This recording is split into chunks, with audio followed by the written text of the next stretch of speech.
Olá pessoal, eu sou o Marcelo Apson e sejam bem-vindos ao Canal Literário. Hoje nós vamos conversar sobre esta grande obra do escritor português José Saramago, Ensaio sobre a Cegueira. Quem foi José Saramago? Por que as obras dele ganharam tanta repercussão? A escrita dele é difícil, por termos aqui um português de Portugal e, sobretudo, uma pontuação inovadora? Ensaio sobre a Cegueira é uma boa obra para conhecer o autor? Fique comigo até o final e vamos descobrir juntos. Se você é novo no canal, peço-lhe a gentileza de já se inscrever, deixar sua curtida e ligar os sininhos para ficar por dentro dos lançamentos de vídeos que são feitos todos os domingos às 17 horas. Mas antes de prosseguirmos nesta resenha, queria dar uma dica para você que gosta de fazer compras de maneira inteligente pela internet, de livros e outros produtos com descontos e cashbacks. Estou falando de nosso patrocinador oficial, Cuponomia. E é muito simples, basta você utilizar o link abaixo, se cadastrar, receber um bônus imediato de R$5 e ativar os descontos e cashbacks para fazer compras em grandes sites como Amazon, Estante Virtual, Magazine Luiza. E ao juntar R$20 ou mais de cashbacks, você pode solicitar a transferência do valor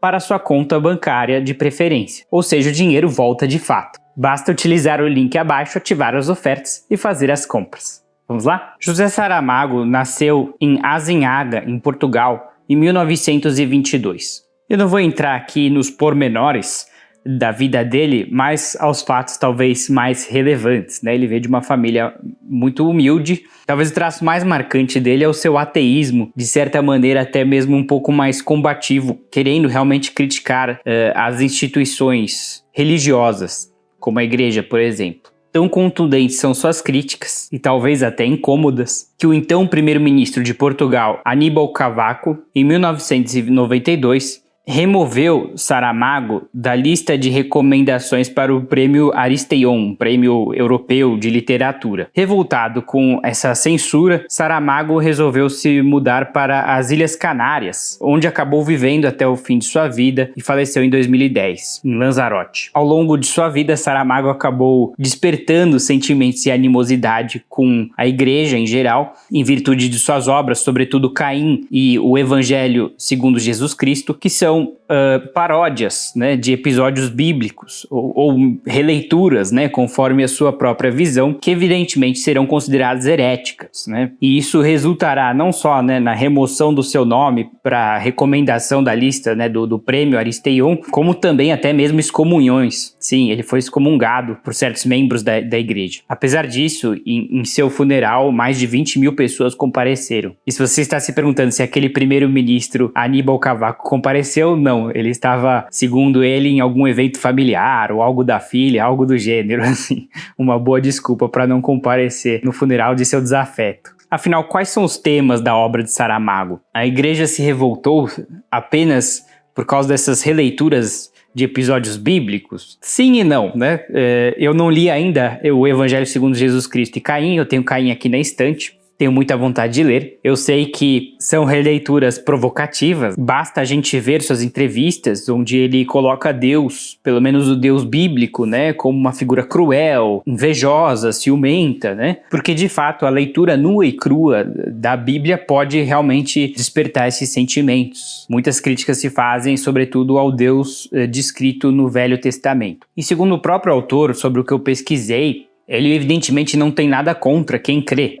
A sua revolta é contra a religião como instituição, né, como algo que pode interferir no dia a dia da sociedade. E é isso que ele vai criticar de maneira contundente, não apenas, né, no Evangelho segundo Jesus Cristo e em Caim. Eu até acho que nessas obras ele talvez nem vai colocar a igreja como instituição, apenas vai fazer releituras aí de episódios bíblicos, mas sim a gente vê muito disso, sobretudo em As Intermitências da Morte, o meu primeiro contato com Saramago, e também, sim, talvez de maneira mais indireta em Ensaio sobre a Cegueira, né? Como eu já falei na resenha de As Intermitências da Morte, Saramago gosta de colocar o caos, né, na sociedade, o mundo em uma espécie de um pandemônio e imaginar como é que seriam as reações das diferentes instituições, sobretudo da igreja. A igreja como instituição política, uma crítica mais frontal, eu diria. Eu comecei por As Intermitências da Morte, gostei muito. Eu não vou falar muito dessa obra nessa resenha, porque eu já fiz uma outra resenha, vou deixar o link na descrição, quem quiser dar uma conferida. Eu simplesmente adorei, gostei até mais do que Ensaio sobre a Cegueira, não que eu não tenha gostado, tá? Eu também gostei muito de Ensaio sobre a Cegueira. Eu recomendo as duas, mas eu gostei mais dessa.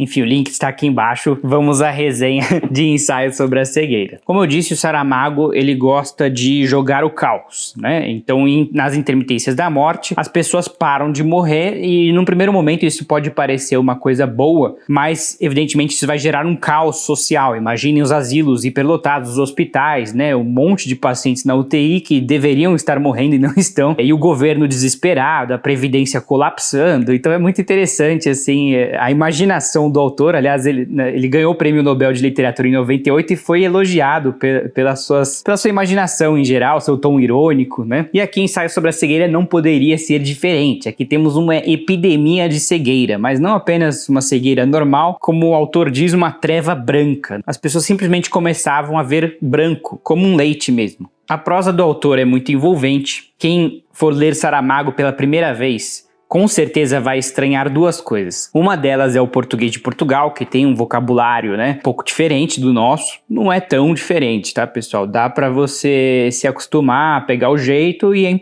interessante você ter um dicionário do seu lado, ou como eu sugiro, assim, na maneira moderna, entra no Google, põe lá o nome, a palavra e significado. Por exemplo, vaso sanitário ele chama de retrete, se eu não me engano. A outra coisa que você pode estranhar é a sua pontuação, ou a falta de, né?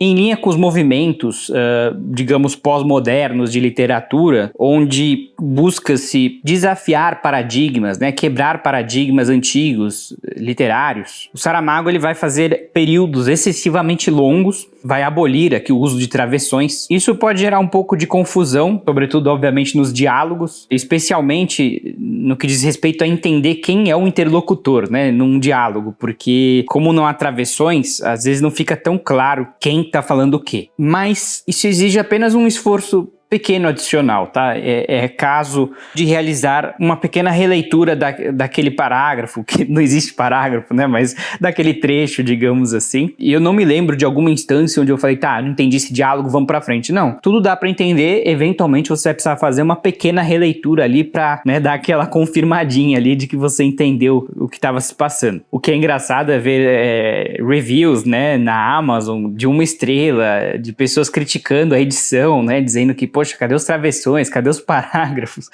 E realmente existe isso, tá, pessoal? Vocês podem até, por curiosidade, entrar lá e ver, né, as avaliações das pessoas. Talvez elas não saibam que esse era o estilo do autor e talvez elas saibam, né? Elas simplesmente não gostaram. É normal, né? Esse estilo pós-moderno não vai agradar a todo mundo, mas eu entendo que a literatura estava acompanhando a arte, né? O movimento moderno da arte, onde buscava-se realmente questionar esse status quo, né? Por que tudo precisa ser no mesmo lugar? Por que tudo tem que ser o mais realista possível? O que a gente pode fazer de diferente, né? E ainda a pessoa entender a mensagem, né? Eu acho que esse que é o foco. E é o que acontece aqui, ele muda bastante as regras do jogo, mas você entende muito bem a mensagem e de certa maneira isso até te cativa, né? Porque é algo diferente, inusitado e que te prende realmente a atenção. E eu até acho que ele nem levou isso tão adiante, assim, né, a ferro e fogo, digamos, porque temos Julio Cortázar, por exemplo, ainda tô para fazer uma resenha dele, é que eu não terminei a obra, eu teria que reler, né, eu parei nos 80%, mas lá ele realmente encarna esse movimento pós-moderno, né, ele faz um sistema de capítulos onde você vai pulando de um para o outro, ele realmente quer criar o caos literário,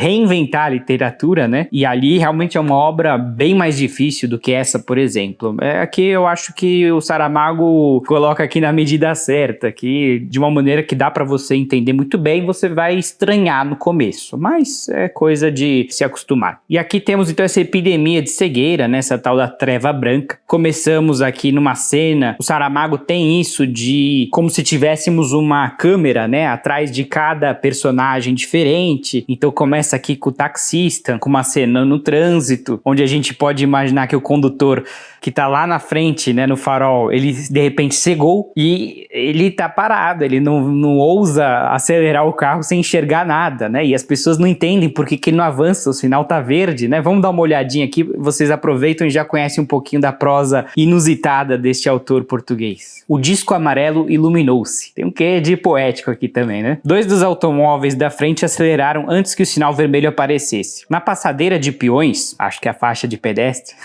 surgiu o desenho do Homem Verde. A gente que esperava começou a atravessar a rua pisando as faixas brancas pintadas na capa negra do asfalto. Não há nada menos que se pareça com uma zebra, porém, assim lhe chamam. Os automobilistas, impacientes, com o pé no pedal da embreagem, mantinham em tensão os carros avançando, recuando, como cavalos nervosos que sentissem vir no ar a chibata. Os peões já acabaram de passar, mas o sinal de caminho livre para os carros vai tardar ainda alguns segundos. Há quem sustente que esta demora aparentemente tão insignificante, se a multiplicarmos pelos milhares de semáforos existentes na cidade e pelas mudanças sucessivas das 3 cores de cada um, é uma das causas mais consideráveis dos engorgitamentos da circulação automóvel, ou engarrafamentos, se quisermos usar o termo corrente. Nada de impossível, né, pessoal? E o autor parece que ele conversa com a gente, isso que é tão prazeroso, e eu gosto muito das metáforas e comparações dele, alegorias, né? O sinal verde acendeu-se enfim. Bruscamente os carros arrancaram, mas logo se notou que não tinham arrancado todos por igual. O primeiro da fila do meio está parado. Deve haver ali um problema mecânico qualquer, o acelerador solto, a alavanca da caixa de velocidades que se encravou, ou uma avaria do sistema hidráulico, blocagem dos travões, falha do circuito elétrico, se é que não se lhe acabou simplesmente a gasolina. Não seria a primeira vez que se dava o caso. O novo ajuntamento de peões que está a formar-se nos passeios vê o condutor do automóvel imobilizado a esbracejar por trás do para-brisas, enquanto os carros atrás dele buzinam frenéticos. Gente, parece São Paulo. Todo mundo apressado. Alguns condutores já saltaram para a rua, dispostos a empurrar o automóvel empanado para onde não fique a estorvar o trânsito. Batem furiosamente nos vidros fechados. O homem que está lá dentro vira a cabeça para eles a um lado, a outro, vê-se que grita qualquer coisa. Pelos movimentos da boca percebe-se que repete uma palavra, uma não, 2. Assim é realmente consoante se vai ficar a saber quando alguém, enfim, conseguir abrir uma porta. Estou cego. Fala se não dá vontade de continuar, né, pessoal? Eu fiquei até com vontade de reler. Aqui vocês puderam conhecer um pouco da prosa do autor. E ele vai passando de personagem a personagem, né? Ele meio que como se trouxesse a câmera para filmar aquele episódio onde cada um deles vai ficar cego e evidentemente é uma epidemia, então o mundo vai começar a cegar e isso vai causar uma hecatombe social, né? Imagine-se que se todo mundo cegasse de repente, não poderia ter carros, uma série de serviços essenciais seriam interrompidos e a maior das ironias é que um dos cegos aqui é um oftalmologista.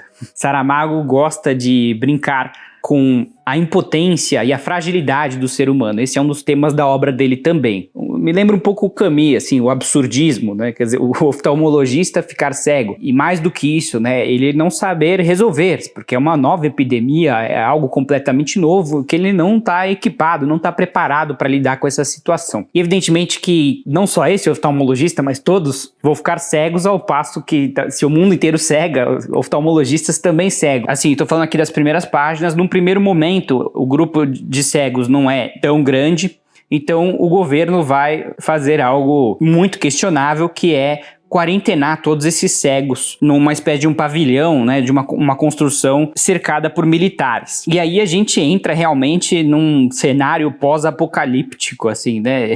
Esses cegos vão ser muito maltratados. Então esse oftalmologista ele vai integrar este grupo de cegos quarentenados, o que é interessante, porque temos aí um médico dos olhos, né? Mas ele está completamente impotente, porque além de ele estar cego, é uma doença que ele desconhece. Mas temos um porém. A esposa desse oftalmologista cego é a única que é imune a essa epidemia de cegueira branca, então na verdade ela enxerga. E ela vai ser uma personagem muito interessante, porque evidentemente ela não vai revelar isso, né, pra ninguém, senão o próprio marido. Então ela vai estar lá junto com os cegos, eles pensam que ela meio que faz parte do grupo deles, mas ela é como se fosse alguém de fora, né, e alguém que pode até orientá-los, né, de certa maneira, mas com certos cuidados, porque se ela começa a falar que ela tá vendo aquilo ali, então o pessoal já sabe que ela não tá cega. E ela vai ser literalmente os olhos do grupo, né, assim, guiando o grupo de certa maneira, mas sutilmente para não revelar este segredo importante. De todo modo, essa quarentena quarentena vai ser um verdadeiro inferno, né? Me lembra muito essas séries apocalípticas, Last of Us, essas coisas, porque esses cegos vão ficar quarentenados nessa construção, digamos, militar, cercada por soldados. Eles são evidentemente proibidos de saírem de lá, e você já pode imaginar que eles vão receber pouca comida, cuidado algum, né? Medicamentos, etc, né? Imagine colocar 200, 300 pessoas numa construção, todos cegos e sem auxílio, assim, ó, aqui fica o banheiro, aqui não sei o que, né? Então, assim, se virem. Uma coisa realmente desumana, e é muito isso que o Saramago ele quer mostrar, a desumanidade da humanidade. É um tema recorrente dele, né? A nossa impotência e fragilidade, mas, sobretudo, talvez, como as pessoas realmente se aproveitam das situações de crise, né? Para benefício próprio. A gente vai ver que nessa quarentena vão se formar verdadeiras máfias, né? Grupos ali dos mais fortes querendo engolir os mais fracos. Isso é algo até esperado, digamos assim, numa situação de descontrole, né? Onde não há um policiamento, não há leis, né? Uma espécie de uma anarquia completa. E aí, infelizmente, vigora aí a lei do mais forte. Curiosamente, eu falando assim, parece que o autor não tinha um quê anarquista, mas ele até tinha. Eu não entendo muito bem disso, mas ele era um comunista libertário. O que é curioso. Agora, perdoe minha ignorância, eu não estou aqui querendo fazer críticas ao autor, mas por um lado, me parece um pouco contraditório isso, porque ele parece criticar fortemente as instituições como o governo, por exemplo. O governo também não está imune, o governo que vai estar organizando essa quarentena cruel, né? Ele ataca as religiões enquanto instituição, mas ao mesmo tempo, nas situações onde nós temos uma anarquia meio que completa, o caos, talvez até pior do que com o governo, ocorre, né? A gente vai ver essas máfias ali internas operando e é algo repugnante. Nós temos cenas realmente viscerais. Cuidado, tem gatilhos de violência aqui severas que eu realmente jamais imaginaria. Não me parecia, assim, um autor de entrar em cenas tão explícitas, mas esse é um livro muito visceral. Mas então, para mim, fica um pouco essa contradição. Talvez, né, não é uma comparação justa, porque é uma anarquia sob condições especiais, né? Você priva todo mundo dos recursos, né? E você fala, agora vocês se administrem. E as pessoas com fome, com frio, sede, né? Querendo fazer as necessidades e não conseguem direito, vivem na sujeira. Então, talvez, né?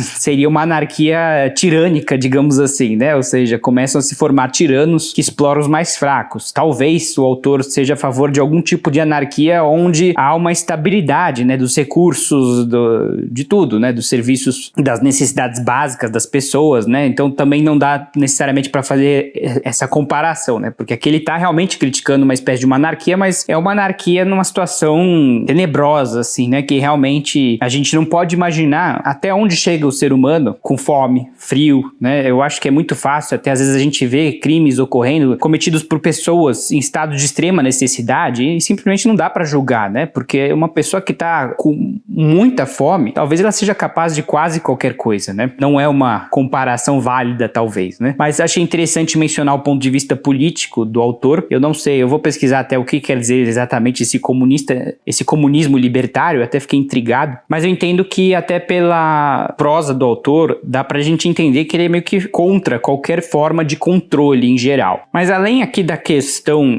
física, né, do olhar, sem dúvida existe aqui uma questão metafórica. Interessante que esse foi um livro que lemos em fevereiro, né, com o nosso clube de leituras, o Círculo Literário. Aliás, quem quiser participar da versão 2024, faremos o lançamento já em novembro de 23, tá chegando, e você pode deixar seu nome na lista aqui na descrição, é só pôr seu nome, e-mail e @ se preferir, e nós não vamos mandar spam, só vamos mandar a curadoria e planos do clube, né, e faremos um pré-lançamento para quem tá com nome na lista em novembro de 23, com descontos especiais. E nós lemos, então, com o nosso clube de leituras e a discussão foi muito frutífera. E nos questionamos juntos por que apenas a esposa do médico, né, do oftalmologista, era a única que podia ver. O que o autor queria trazer com isso? E ficou claro para nós que talvez ela era a única personagem que enxergava o outro, né? Não apenas fisicamente, mas de maneira metafísica, talvez, né? Ela olhava para as necessidades do outro. Um pouco, talvez, Saramago quer trazer aqui, não apenas a cegueira física, mas talvez até espiritual. Obviamente que ele era ateu, mas estou falando espiritual no sentido mais amplo, de um certo espírito de amor e fraternidade com o próximo, né? De fato, o que mais a gente vai ver aqui é cada um correndo atrás dos seus próprios interesses, né? Afinal, uma situação de crise, mas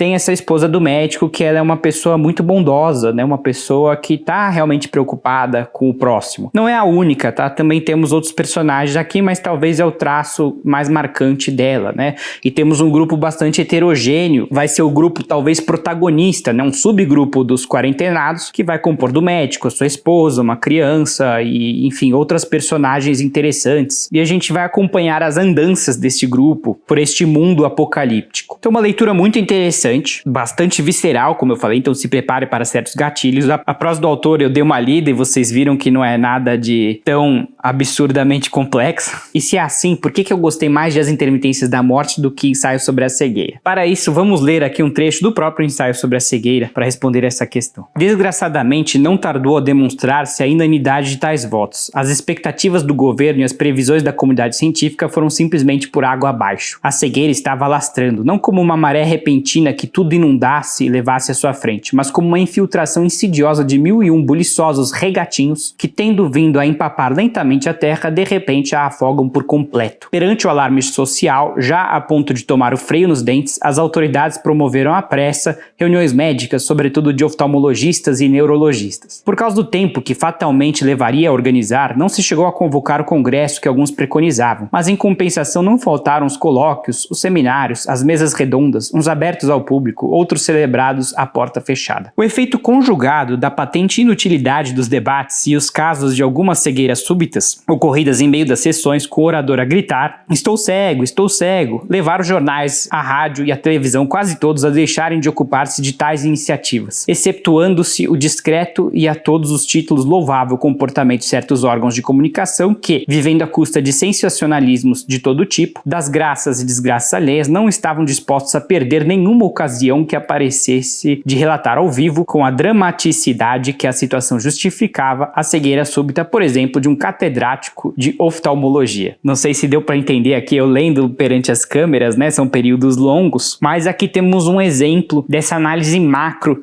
que Saramago faz da sociedade em pandemônio, né? E eu simplesmente adoro isso. Pô, Marcelo, mas então por que você preferiu As Intermitências da Morte? Justamente porque essas análises estão muito mais presentes em As Intermitências da Morte. Nós temos, como exemplo citado, Ensaio sobre a Cegueira, mas aqui temos uma análise mais micro, né? A gente vai acompanhar esse grupo que eu mencionei bem de perto, o que também é bem interessante, mas eu, como talvez aspirante a cientista social, né? Não sou formado em ciências sociais, mas é um tema que eu gosto muito e eu acho que aqui temos um prato mais cheio do que aqui, mas também, como vimos, também temos essas análises aqui. Então, fortemente recomendo também o Ensaio sobre a Cegueira, tá? Eu gostei mais das Intermitências da Morte, mas esse aqui também foi uma experiência muito interessante, que eu fortemente indico. Se você gostou dessa resenha, já deixe sua curtida, comente aí embaixo que eu quero te escutar, se você já leu esta obra, ou As Intermitências da Morte do Saramago, ou qualquer outra obra do Saramago. E é isso, pessoal, agradeço a audiência e nos vemos numa próxima. Um grande abraço.